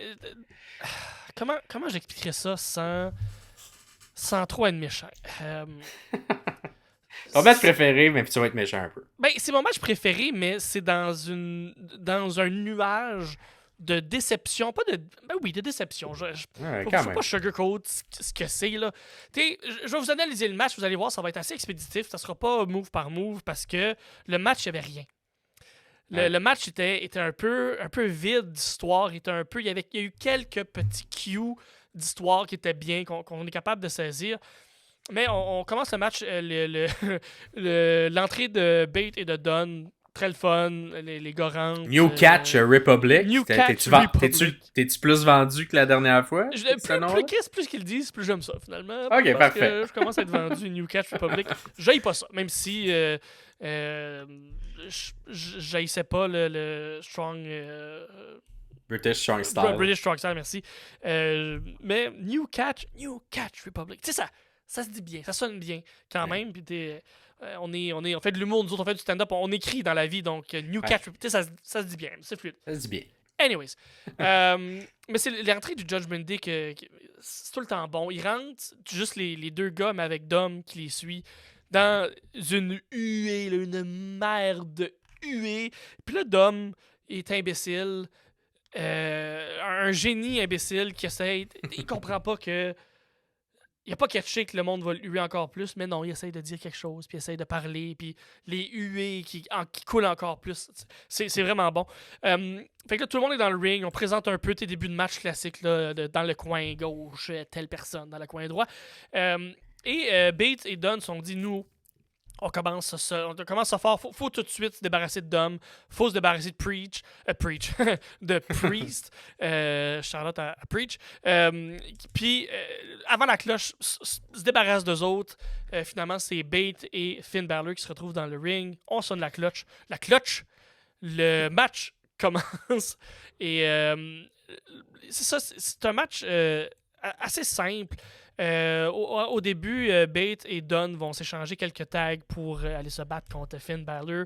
Quelques beaux petits moves, comme je note un beau tag de Tyler Bate, qui est sur les mains avec Finn qui le tient comme en brouette, là, qui le tient par les pieds, puis Bates qui va juste s'approcher, qui va comme sur les mains monter sur les cordes pour aller faire le tag. C'est quelques petits moves quand même novateurs que j'ai jamais vu puis que je trouve le fun, puis c'est pour ça que Bates pour moi est vraiment une étoile montante, va devenir... Il y a un bon match, Tyler Bate. Moi j'ai trouvé qu'il a bien ressorti dans le match. C'est ce que j'ai noté, puis je vais y revenir à la fin, tu vas voir mon analyse tourne un peu alentour de tout ça, en plus de ma déception. Il y a quand même des glimpses d'espoir, il y a quand même des éclats, des lueurs d'espoir un peu qui ressort de tout ça. Donc, tu sais, Dunn et Bates s'échangent des tags contre Finn, comme je disais. Puis ils réussissent à prendre le dessus. Puis dès qu'ils réussissent à prendre le dessus, Finn réussit tout le temps à aller taguer Priest. Et Priest, qui est une tête de plus que les deux autres, change complètement la vague, change complètement l'énergie, puis réussit à reprendre le dessus. Puis ça va être un peu ça, toute l'histoire qui est que Bate et Dunn réussissent à maîtriser Finn, mais Priest vient reprendre le contrôle de tout ça. C'est un match beaucoup plus lent et méthodique que je pensais que ça allait être. C'est peut-être ça ma déception. Faudrait que je le regarde d'un autre œil peut-être. Faudrait que je retourne l'écouter. Je l'ai écouté une fois. Il était 6h le matin. Je l'ai réécouté une deuxième fois pour analyser puis pour écrire ce qui s'est passé. Faudrait que je le réécoute une troisième fois en me disant comme c'est un match qui ne sera pas un spot fest. C'est un match qui va être différent de ce qu'on peut voir des quatre gars. Mais il faudrait que je le regarde d'un autre point de vue. Peut-être que je pourrais plus l'apprécier. mais ça a été beaucoup plus lent que je pensais que ça allait être, même si à la fin, il y a eu quelques beaux spots, mais je trouve que c'était très marqué de grosses pauses où il aurait pu se passer quoi, mais finalement, c'était un peu plus long. Mais la lumière dans tout ça, par exemple, c'est Dom qui se démarque, qui réussit à donner des bons coups bien placés. Parce que Dom, il n'est pas dans le match. Il est sur le côté. Là. Il est en face de la table des commentateurs. Et il a réussi à donner quelques bons coups. Puis, je vais quand même noter Corey Grave, toujours, il est excellent. Il a noté qu'un moment donné dans le match que hey, R-Truth n'est pas là, R-Truth n'est pas avec le Judgment Day. Puis il dit non, il n'est pas là parce que il pensait que le PLE était en Autriche et pas en Australie. Fait que présentement, R-Truth est quelque part en Autriche. J'ai trouvé ça vraiment, vraiment drôle. Michael Cole qui dit comme Dom n'est pas supposé d'être là. Il n'est pas supposé être sur le bord du ring. C'est pas légal. Ça, après qu'il ait donné son premier coup à Tyler Bates, un coup illégal, là, je mets des guillemets pour les gens d'audio. Doug Cole, il n'est pas supposé d'être là. Puis Greg qui fait comme reviens-en. Je suis sûr qu'il a le droit d'être là. Je suis sûr qu'il a réussi à trouver sa licence de manager pour être là. Fait qu'inquiète-toi pas, il a le droit d'être là. Fait que des beaux calls de Grave, j'ai vraiment trouvé bon. Puis tout ça pour dire que Dom, quand même intelligent, puis il aurait pu faire changer vraiment l'allure du match, mais au deuxième coup qu'il a réussi à donner à Tyler Bates, l'arbitre a abusé de son pouvoir. L'arbitre Dom, je le disais c'est juste après. Jeudi passé, Dom, il est meilleur, il est au-dessus de la ligue. Il est par-dessus tout le monde. Puis l'arbitre, elle n'a pas vu donner le deuxième coup. C'est Tyler Bates qui était comme, ben là, madame, fais quelque chose. Puis l'arbitre, qui s'est fait influencer. Elle se fait influencer 100%. Puis là, ben, elle profite du fait qu'elle porte un chandail de zèbre pour faire comme, ben là, toi, tu t'en vas. Ça, c'est abuser du pouvoir qu'il lui est donné. Puis moi, je suis pas d'accord avec ça. D'abuser d'un pauvre petit Dominique Mysterio qui s'est fait maltraiter par son père toute sa vie, qui est même pas son vrai père en plus. Je suis pas d'accord avec ça. Puis, il s'est même fait maltraiter par la réalisation, hein, parce qu'à un moment, on a même coupé le feed au complet. Ben moi, c'est ça l'affaire. Moi, c'est l'influence que Dom a sur toute la production. La production elle-même a fait comme, non, il peut pas s'en aller du match. La seule bonne chose qu'il y a dans le match présentement, c'est Dom. Ben, on va tout couper le feed. On coupe le match. On coupe le match, on coupe l'image. C'est pas du tout parce que tout le monde faisait des fingers en première. Non, c'est pas pour ça. C'est pas rapport. C'est aucun rapport. C'est vraiment juste parce que la production est en tabarnak. Puis d'ailleurs, là, t'étais en pay-per-view. Là. Peux-tu laisser... En tout cas, je sais pas c'est quoi le deal avec Peacock, mais... Tu sais, moi, je l'écoutais live en plus, puis j'étais comme... C'est-tu mon ordi? Qu'est-ce qui se passe? Pourquoi? Mais la raison, c'est que t'es tellement genre, c'est pas grave, là. C'est des fingers, c'est des doigts d'honneur. Les gens, ils veulent en faire, ils l'aiment pas, veux-tu? Ils l'aiment pas. Ils sont pas comme toi, ils ont pas compris. C'est ça. Les gens en Australie, c'est des imbéciles. J'essaie de le dire pour de... Je suis désolé. J'ai sorti de mon personnage en le disant. Ok. C'est ça. Vous vous rendez compte, là, habituellement, les analyses sont plus dirigées vers la description des moves qu'ils font pour avancer l'histoire. Ouais. Mais là, l'histoire, il y en a comme pas dans le match. Ouais. Si ce match-là avait un enfant, il pourrait pas l'endormir le soir parce qu'il n'y aurait aucune histoire à y raconter. Il pourrait pas l'endormir, tu sais. C'est le genre d'histoire que Cody, même lui, serait pas capable de finir. Il pourrait même pas finir, il n'a pas d'histoire à finir. Même Cody, il regarde ça, puis il fait comme... Je la finis pas, la mienne, mais au moins j'en ai une calice d'histoire. Mais j'ai l'impression qu'on a pris l'opportunité qui est donnée pour donner une grosse vitrine à Tyler Bate. Puis, tu sais, le match tournait beaucoup autour de lui. Tu un UFO, puis je sais pas comment ils l'ont nommé, mais il a fait il y a quelqu'un sur ses épaules, puis il tourne, ce que Cesaro faisait dans le temps. Moonsault, tu sais, son rebond de coups dans les cordes, là. Un coup de corde, là, je sais pas comment... À la Kofi Kingston, un peu. Qui avait exactement. Saut entre la 2 puis la 3 pour comme flipper ça en senton. Le double Tiger Driver que j'ai trouvé très beau, que les gars font en équipe. Il y a eu des super belles séquences qui ont été faites pour mettre... D'ailleurs, ça, là, ça devrait être un finisher. Là. Ben oui, ils l'ont mis comme... Quand ils l'ont fait, j'étais comme... Ben là, c'est le finisher. Le Tiger Driver 98, parce que c'est un jeune, là, il est né en 98. Fait que le Tiger Driver 98 que Tyler Bate fait, qui a repris un dérivé du Tiger Driver, Tiger Driver 60. Regarde, c'est des chiffres, là. Prenez les chiffres que vous voulez et faites un Tiger Driver avec, là. Mais sa version à lui, c'est même pas son finish. Je sais pas si ça l'était sur les Indies, puis là, c'est rendu juste un move de transition. Bref, les gars font une variation en duo de ça, ce qui est très beau. Mais leur finisher, c'est comme, ils appellent ça le Burning Hammer. Les gars viennent de Birmingham en Angleterre. Angleterre, merci. À Londres. Ils viennent de Birmingham à Londres. De Gaspésie. Oui, c'est la belle ville de Birmingham en Gaspésie. C'est tellement beau, c'est pittoresque. Fait que, qu'il y a un genre de pas de body slam, mais un genre de dérivé de je sais pas quel move. Fait que c'est pour ça que ça a été mon match préféré de la 4, c'est qu'on a réussi quand même à avoir quelques belles séquences qui mettent un jeune Tyler Bate comme son premier pay-per-view. Ça fait pas longtemps qu'il est arrivé, ça fait pas longtemps que techniquement le monde le connaisse, puis on l'a mis dans une position qui le fait shiner. Il a été très bon. C'est même pas lui qui a mangé le pin, c'est Pete Dunne qui l'a mangé. Pete Dunne qui est là depuis déjà, je pense, 2 ans, 2 ans et demi. Les gens le connaissent. Fait que je trouve qu'ils ont trouvé une belle opportunité de pouvoir pour le faire shiner. Fait que oui, pour arriver à la fin du match, le coup de grâce qui bizarrement, je n'arrive pas à trouver la traduction pour le dire en français, ce move-là. C'est bizarre. Qui réussit à lander ses 2 pieds dans le chest depuis Dunne 1, 2, 3. Le jour du jugement l'emporte. Malgré les This is awesome pendant le match.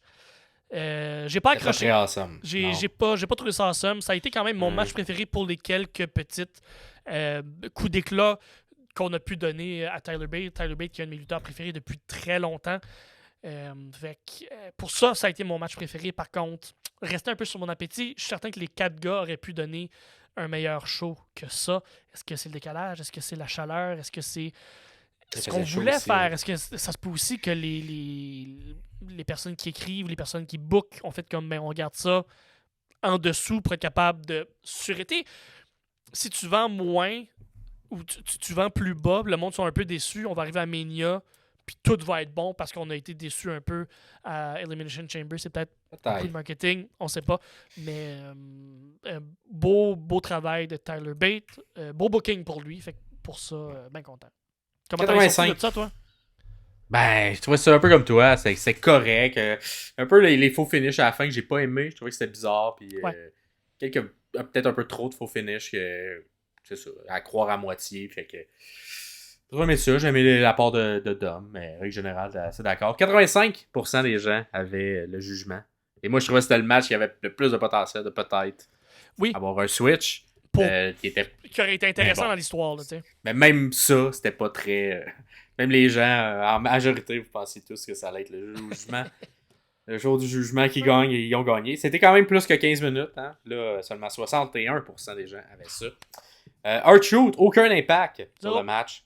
Fait que, il était pas là. Fait qu'il n'a pas eu d'impact.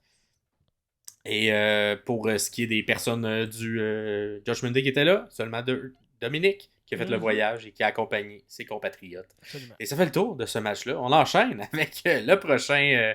le reste de la carte qui est un peu plus rapide, là, on s'entend. Fait que pour ce qui est du reste de la carte, là, ensuite c'était le Grayson Waller Effect. Mon moment préféré, c'est ce que j'ai aimé le plus de la carte. C'est un segment. Ah ben là. Ben, c'est un segment, mais tu sais, c'est ça. Il y a beaucoup d'entrées, on s'entend.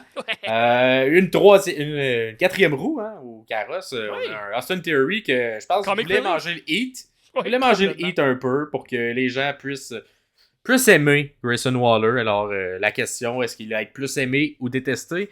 C'est plus aimé facilement, Grayson Waller. Au point où on a mis Theory pour qu'il se fasse détester. Avec les entrées de toutes, ça a duré plus que 15 minutes, tout ce segment-là. Il y avait des entrées à pu finir qui sont longues avec des gens qui chantent, puis on est content. Wow! Hey! En tout cas, c'est le fun à chanter. Et là, et là, il y a Sandra dans le questionnaire qui a dit une phrase qui m'avait beaucoup rire sur ça. N'hésitez pas, la dernière section, c'est genre, mettez-moi des trucs que vous prédisez ou peu importe. Et Sandra a juste écrit « Sais-tu moi? Au Grayson Waller, c'est le Bob l'éponge de la lutte. » Et là, je suis comme, hey, c'est un peu vrai. Il s'habille un peu comme Bob l'éponge. Le côté naïf, là. Un peu naïf et tout, mais tu sais, j'essaie de trouver 2 images pour qu'on puisse les mettre à côté de là. Il me semble, c'est vrai qu'il ressemble un peu. Puis même l'écriture du Grayson Waller Effect, il me semble, c'est le font de Bob T'as l'éponge. raison. Avec les petits arbres, tout ça. Mais ça fait très Bikini Bottom. Je m'étais jamais rendu compte de ça, mais bravo, sans doute l'avoir remarqué. Je pense que c'est inspiré de Bob l'éponge, cette gimmick-là. Sûrement. Fait que ça m'a fait rire, mais c'est ça, Grayson Waller est somme toute un peu heel face. Veut quand même qu'on reconnaisse le Bloodline à travers tout ça, qu'on reconnaisse Monsieur Rain. Et on a annoncé un genre de match à travers le segment que Cody allait affronter The Rock. On sait pas où, on sait pas quand, mais il va l'affronter. Et Seth Rollins va servir de bouclier, de shield. Et il va l'accompagner dans le coin. C'est un peu ça qu'on a compris de ce segment au micro. Personne du Bloodline était là. Et Austin Theory a parlé. Fait qu'une autre personne a parlé. Il y a évidemment eu une altercation physique, hein, comme dans tout bon segment de lutte. Oui. Quand même, 15% qui pensaient qu'elle allait pas en avoir. Fait que peut-être que vous espéreriez que. Je sais pas. Des pacifistes, là, des gens qui aiment pas. Des gens très pacifiques qui étaient comme dans la lutte. Il n'y aura pas de combat. Il y aura ce segment. Et c'est ça a duré plus que 15 minutes aussi, tout le segment. Mais c'était bon. 20 minutes à peu près. Moi, ça m'a fait rire, ça m'a. Surtout après, j'étais comme dans ma torpeur de déception, de match, là, d'équipe. Ouais. Là, je regarde ça, je fais comme. Ouais, non, j'ai vraiment aimé. Voyons, on enchaîne ensuite avec la chambre d'élimination des messieurs. Ouais. Que tu peux décrire rapidement, Pierre. Oui, absolument. Donc, c'était Bobby Lashley, Kevin Owens, Randy Orton, LA Knight, Logan Paul, oui, et Drew McIntyre. Donc, c'est assez simple. KO, en fait, ça commence avec Drew et LA Knight. Je vais vous nommer vite fait qui est entré après ça. Ouais. KO est entré, Bobby est entré, Orton, et c'est Logan Paul qui est entré à la toute fin. Ouais. Un beau clin d'œil que j'ai aimé là, cependant à l'entrée de Logan Paul. Il faisait des dessins pendant le reste des trucs. Puis il insultait un peu. Il faisait un peu de grossophobie à Kevin Owens, tout ça. Et là, quand il est sorti de la cage, Kevin Owens est venu le frapper. Puis là, c'était drôle parce qu'il se faisait fesser dans son dessin de grossophobie. Moi, j'ai bien aimé ça. Attaquer la grossophobie de plein fouet. Bravo, Kevin Owens. J'ai l'impression que Logan Paul pourrait être dans la vraie vie, là, la réalité, quelqu'un que Kevin Steen pourrait détester. Puis j'ai l'impression je pense que c'est certain. Que les deux gars, j'ai l'impression qu'ils réussissent à trouver quelque chose, un intérêt commun, où ils réussissent à se faire rire peut-être, puis avoir une chimie, le fun entre les deux. Mais je pense qu'il y a comme un respect au micro que les deux ont pour l'autre, mais viennent de deux mondes complètement différents. Kevin Owens et partagent zéro les mêmes valeurs. Absolument, mais qui réussissent à trouver cette chimie-là, comme Kevin Owens disait, la personne avec laquelle j'avais le plus de chimie à l'écran, mais avec qui j'avais aucune affinité dans la vie, même à un point tel où j'aimais pas cette personne-là, c'était avec Elias. Mais on se souviendra toutes de, je pense que c'est quelque part, je pense que c'est à Seattle, il y a eu un 3 minutes où les deux gars, ça faisait tellement huer qu'ils n'étaient pas capables de s'entendre parler. Fait que, bref, c'est ça, que Logan Paul qui rentre en dernier, puis Kevin Owens qui bat la grossophobie à grands coups de tête dans du plexiglas. Drew a piné Bobby à peu près en début de match. Bobby Lashley qui vendait un coude. Je sais pas s'il est mal. Il vendait un coude. Il a détruit 2 portes et tout, là, en passant. Ah oui, c'est vrai, des spears dans des portes. Des spears dans les portes. Les gens étaient contents que Logan Paul se fasse spearer d'une porte aussi. Là. Il y avait eu des thank you Bobby, tellement on était contents.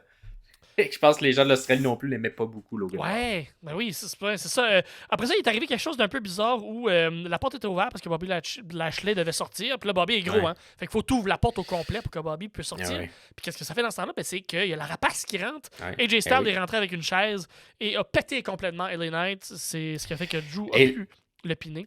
Et tu vois où ça sortait? Ben, ça sort pas complètement nulle part. Mais j'étais comme, c'est Drew qui a battu AJ dans le match de qualification. Ouais. Mais on s'attaque à LA Knight qui est la feud d'avant. Ouais. Fait que là, j'étais clairement. Je sais pas trop. Non, clairement, c'est ça qu'on voulait installer, mais moi, j'aimais pas la logique qu'on a fait ça, ce booking-là. Je comprends. J'étais comme, pourquoi t'as pas mis LA Knight contre AJ Styles dans les matchs de qualification? Là, tu peux comme continuer. T'sais, là, t'as encore plus de. Tu sais, là, j'étais juste comme. C'était weird. Ben, bref. Dans mes critiques de booking bizarre, là. Ça, c'était un moment où j'étais comme. Pourquoi AJ Styles il s'attaque à LA Knight pis pas 100%, pis à toutes les autres? Tu sais, c'est une feud qui va être le fun parce qu'ils vont se battre pour qui a le meilleur prénom avec 2 lettres. Fait que j'ai bien hâte de voir qui va gagner. belle séquence. J'ai juste écrit dans mes notes, puis je me souviens plus exactement pourquoi belle séquence avec KO. J'imagine que c'est passé quelque chose. Orton pin KO. Je me souviens plus exactement comment et pourquoi. Là. Je sais pas si un RKO. Là. C'était avec un RKO. Moi, je l'ai. Ouais, j'ai ça. Je peux te dire ça. Mais Kevin Owens a été excellent. Moi aussi, je me suis noté ça dans mes notes. Attends, je vais te dire ça. Bravo Owens sur les... C'est ça. Owens a été excellent. Tu sais, quand il attendait et tout dans la porte, là. Ouais. Que là, je me souviens plus qui, il donne des coups de face dans le pot de KO. C'est Bobby qui donne des coups avec LA. LA. Et là, t'as KO qui donne des coups de son bord. Et ça m'a tellement fait rire. Que ça m'a fait rire. J'ai trouvé ça du génie. Bravo, Kevin Owens. Je sais pas si c'était ça ta note, mais moi, c'était ça ma note. Je sais pas sûrement, mais tu sais, t'as KO qui... T'as Michael Cole qui fait comme... Ouais, mais ça donne rien. Ces pods-là sont construits avec du matériel qui sont bulletproof. Puis là, t'as Corey Graves à côté qui est comme, ben... C'est un peu genre du plexi, fait que je peux comprendre que ça aide. Ouais. C'est comme les commentateurs ont super bien vendu ça.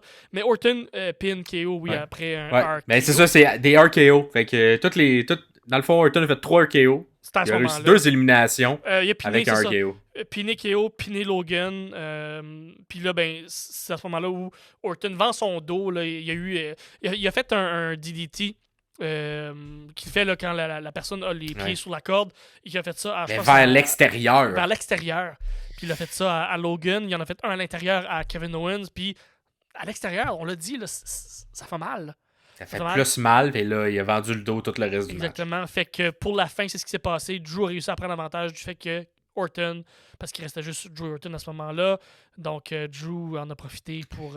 en fait, c'est ça. C'est Logan Paul qui l'a pas pris de se faire un RKO. Ah oui, c'est vrai. Il rentrait avec il est rentré avec son poing américain, fessé Orton pour justifier la fin de Randy Orton. Mais tout de même, 3 RKO qui a été réussi à travers tout ça. Mais Logan Paul qui intervient et que Drew se remet... En tout cas, il revient, il fait le pin. Et Drew McIntyre qui avait le plus de choses installées à ce moment-là, avec Seth Rollins, ben, c'est lui qui l'a. Et vous étiez tout de même 62% à penser que Drew allait l'emporter. Fait que pas beaucoup de surprises. La deuxième personne, avec le reste du pourcentage, c'était Randy Orton. Fait que ça se jouait entre les deux pour la plupart des gens. Pas mal là-dedans. Cool. C'est ça que ça finit de même. Fait mais que, bon match quand même. Ouais, ben c'est ça. Il y a des petits bouts de match, mais. Oui, c'est ça. C'est moi pendant un long moment, justement, quand Orton vendait la blessure, il y a eu des minutes où mais il se passait rien. Tout le monde était à terre. Tout le monde essaie de communiquer quelque chose. Comme le bout de Bobby Lashley, là, c'était long avant qu'AJ arrive. Puis c'est comme ça. tout le monde vendait qu'il avait mal. Ça se peut-tu qu'AJ n'était pas aussi proche qu'il était supposé? Puis que ça a été peut-être. En tout cas. Moi c'est ça que j'ai moins aimé de ce match-là, contrairement à celui des filles où le début j'ai pas aimé, mais tout le reste j'ai gagné. Le rythme était plus là, je suis 100% d'accord. Il y a comme eu des moments un peu de pause dans un match de Chamber, fait que c'est un peu bizarre quand t'es autant de lutteurs dans le match. Sinon, qu'est-ce qu'il y a d'autre qu'on pourrait dire de ce match-là? 3 RKO, les portes ont été détruites, pas de soumission. C'est le fun, et plus de 25 minutes, un long match de 36 minutes au total. Fait que... On voit encore que l'extérieur du ring est dévastateur. Moi, j'adore ça. Même si c'est des petits tapis maintenant. J'adore ça. Ensuite, le main event de la soirée, Rhea Ripley, Nia Jax. Pas d'entrée spéciale. Pas d'entrée spéciale. Tout de même, les gens l'aimaient, elle était chez elle. Et encore une fois, pas beaucoup de surprises. Rhea qui l'emporte contre Nia Jax. On a vendu un peu comme on l'avait un peu prédit aussi, le fait est-ce qu'elle va réussir à soulever Nia Jax. Ça s'est un peu tourné autour de ça le match. Et elle a finalement réussi à la soulever pour faire une prise. Un match en bas de 15 minutes, mais tout près tout de même de 15 minutes. Ça a failli être le match le plus long de la carrière de Nia Jax, mais non, on s'est pas rendu. Puis c'est ça, tu sais, un match qui passera pas à l'histoire, mais que j'ai tout de même, en tout cas, dans ce que c'était quand même bien construit. Mais, oui, pour ce que c'était. Mais tu sais, c'est ça. Pour ce que c'était. Moi, je me suis écrit la note, là. Est-ce que c'est vraiment un match de qualité main event d'un PLE? Non. Mais vu qu'on est en Australie, oui. Et 100%, tout le monde avait Rhea Ripley 100%? gagnante. Wow! Fait qu'il n'y avait pas beaucoup de surprises. Et ça a été ça, toutes les stats que je vous ai dit. Il n'y avait pas de surprise. Tout le monde, la majorité des gens avaient toujours la bonne réponse. Fait que ça vient à nous ramener, c'est ça. Quand on dit que c'est prévisible, souvent ça amène que le pay-per-view il est moins bon. On l'apprécie moins parce qu'on sent que ça s'en va où. On l'avait prédit un peu, là. Ouais, le seul beau truc que j'ai vu du match de Rhea et Nia, c'est une belle destruction de la table des commentateurs de Nia. Ça n'a pas marché du premier coup, puis ensuite elle a fait une descente du coude en sautant d'une chaise qui bouge aussi. Là. Mais la destruction a été impressionnante. Fait que bravo pour ça. Pour le reste, il y avait aussi 92% des gens qui croyaient à une entrée spéciale. Fait que, on a beaucoup de déceptions. T'sais, non seulement c'était prévisible, mais en plus des déceptions, des trucs qu'on aurait aimé avoir. Fait que, qu'on n'a pas eu. Pour le reste du pay-per-view, donc dans les autres questions, le match le plus long était l'Elimination Chamber de monsieur, le plus court, Rhea et Nia Jax. Le main event, Rhea et Nia Jax, l'ouverture, l'Elimination Chamber de madame. Bon, et le nombre d'heures, ça a duré 3h30 à peu près. Fait que, cool. entre 3 et 4 heures. Pas eu de cash de senior Money in the Bank. À peine s'ils en ont parlé. Il est-tu même rentré? Il est rentré avec. Je sais même pas. Il est rentré avec, parfait. Et personne n'est rentré. Pas de nouveaux lutteurs, pas de nouvelles lutteuses sont arrivées dans le match. Rien. Donc, j'ai l'impression qu'on nous prépare quelque chose de gros moi, pour Mania. Moi, c'est ce que je sens. C'est ce que je sens. Ben là, j'espère, parce que... On tient, là, tout le monde, on étire l'élastique un moment donné, il va falloir lâcher la tension. Puis je pense que ça va tout se passer à Mania. Ouais, mais c'est un PLE qui peut-être aurait pu être un courriel. Je sais pas si t'en parles. Asti de ligne. Fait que c'est ça. Avec vous, qu'est-ce que vous avez pensé? Est-ce que vous nous trouvez trop dur? Est-ce que vous l'avez tout de même apprécié, ce pay-per-view-là? Dites-nous-le en commentaire si vous êtes d'accord avec nous ou pas d'accord avec nous. Et on vous rappelle, le questionnaire pour Revolution 2024, ça va sortir au prochain épisode. Fait que c'est jeudi 29 février. Il va sortir en même temps que l'épisode. Donc, nous, on va faire nos prédictions. Et possible que dans ce qu'on va avoir enregistré, on va peut-être avoir d'autres questions que ça, selon ce qui se passe à Dynamite. Fait que je sais qu'il y en a qui... tu sais, il y a des noms que je vois revenir quand c'est les pay-per-views de la WWE. Et qui ne reviennent pas quand c'est... Fait que peut-être qu'il y a des gens qui suivent plus All Elite, d'autres plus WWE. Vous pouvez participer aux deux, même si vous connaissez moins l'autre produit. Le truc là-dessus, c'est d'écouter notre épisode qui explique... Exactement, de prédiction.